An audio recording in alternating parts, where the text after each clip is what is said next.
Welcome to my channel. Today I will discuss about the leverage sums.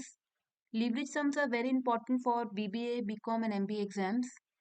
So here I took first basic sum, and the leverage is basically for three type, that is operating leverage, financial leverage and combined leverage.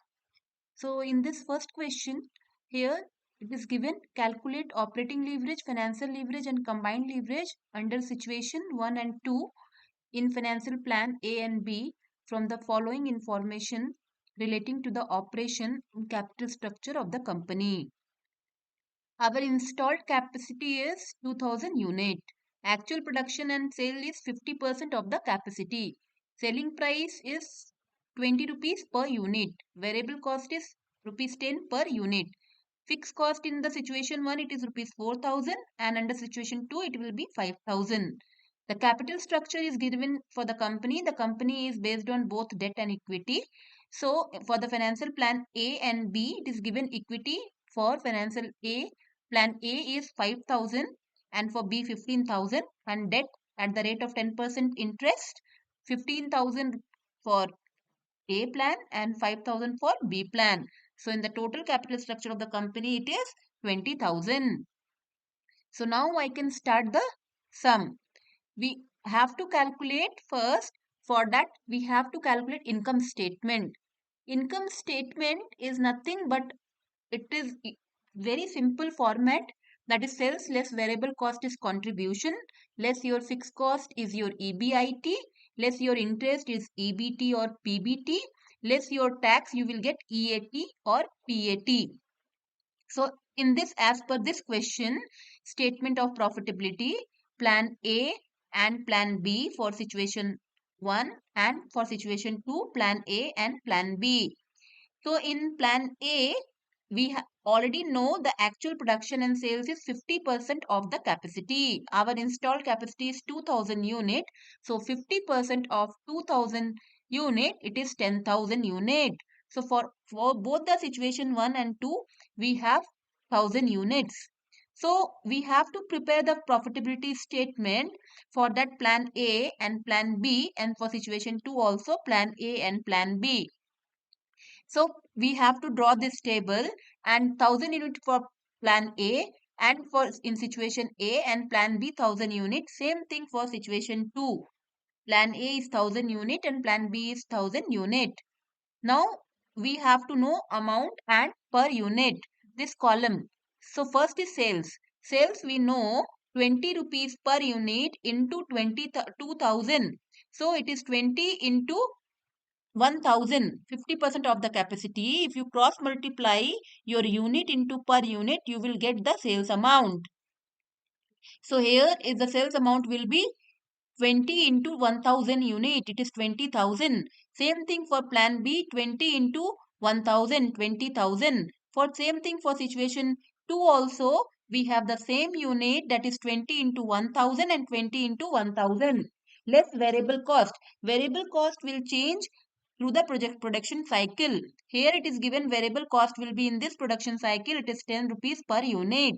So again 10 rupees into 1000, we will get 10,000. Accordingly, we will do for plan B, and for situation 2 also plan A and plan B. Sales less variable cost, we will get the contribution 20,000 minus 10,000. So it will be 10,000. Plan B also 10,000. Situation 2 also plan A 10,000, plan B 10,000. Fixed cost is given in the question. Fixed cost throughout the business, throughout the production cycle, it won't change. So fixed cost for situation A is given 4,000 and situation B is given 4,000.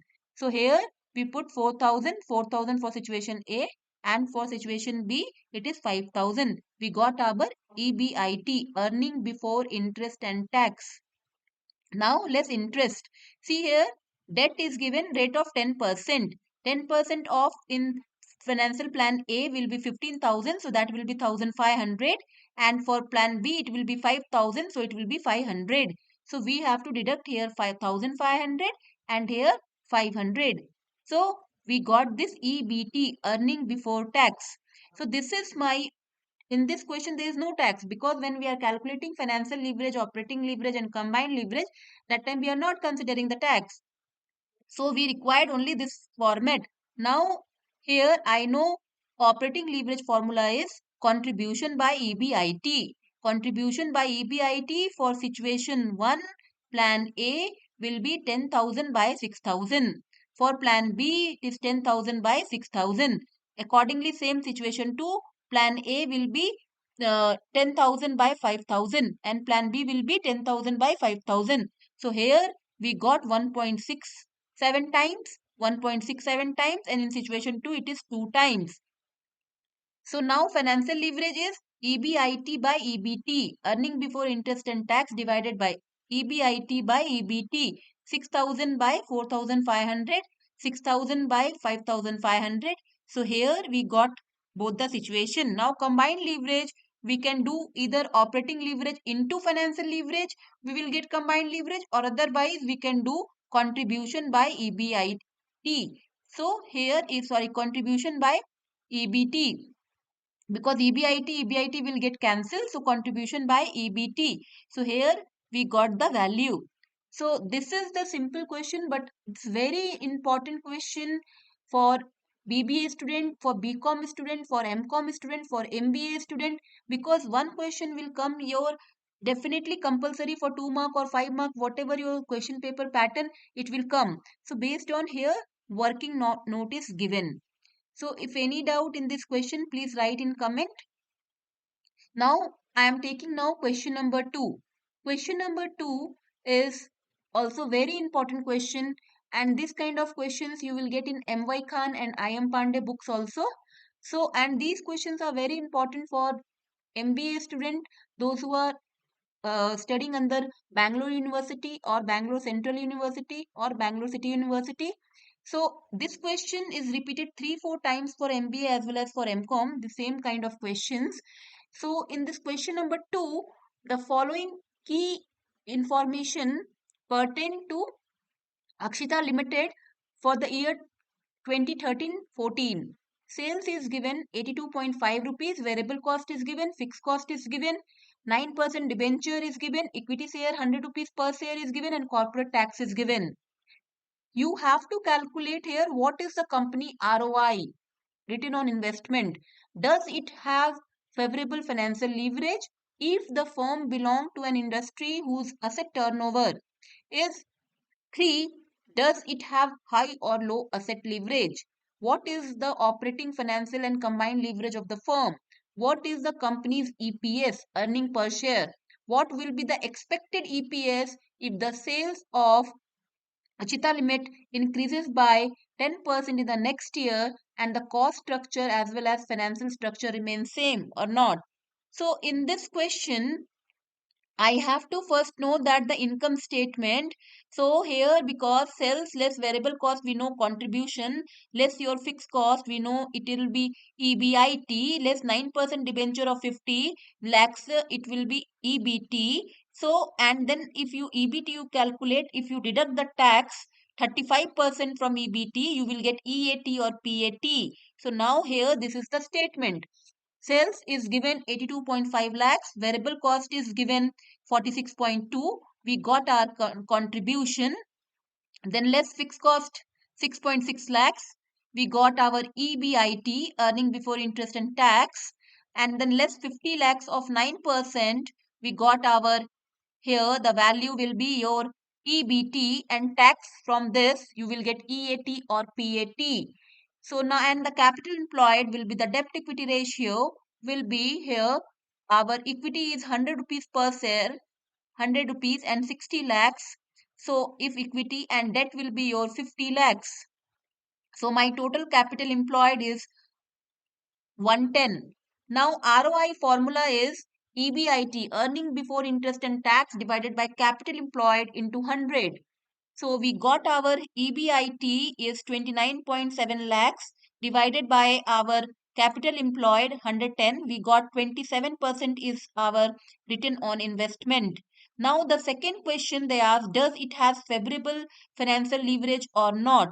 So financial leverage, we know the formula, that is your EBIT by EBT. So here we can say that since the ROI is 27% higher than the cost of debt, because cost of debt is 9%, the firm has favorable financial leverage. Or either we can calculate EBIT by EBT. 29.7 divided by 25.2, we will get 1 point something. So we know that ROI is higher than the cost of debt.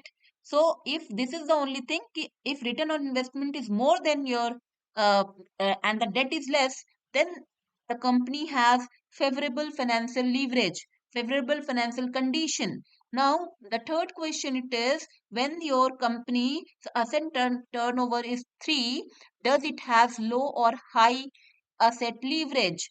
So I know that the formula will be the total asset ratio is sales divided by total asset. My sales is given in the question is 82.5 lakhs and total asset will be your 110. So we got it here 0.7 times 75 times, that is lesser than the industry's average 3 times. So therefore the firm has low asset leverage. Now the fourth question will be, what is the operating financial and combined leverage of the firm? So in the previous question we already had done finance operating leverage is contribution by EBIT, financial leverage is EBIT by EBT, and combined leverage is your contribution by EBT, or financial leverage into operating leverage is your combined leverage. So here is the answer. Operating leverage contribution by EBIT we calculated, financial leverage EBIT by EBT we calculated, and combined leverage is contribution by EBT, or multiply with OL into FL. So these are in times. Now fifth question they ask, what is the company's EPS, earning per share?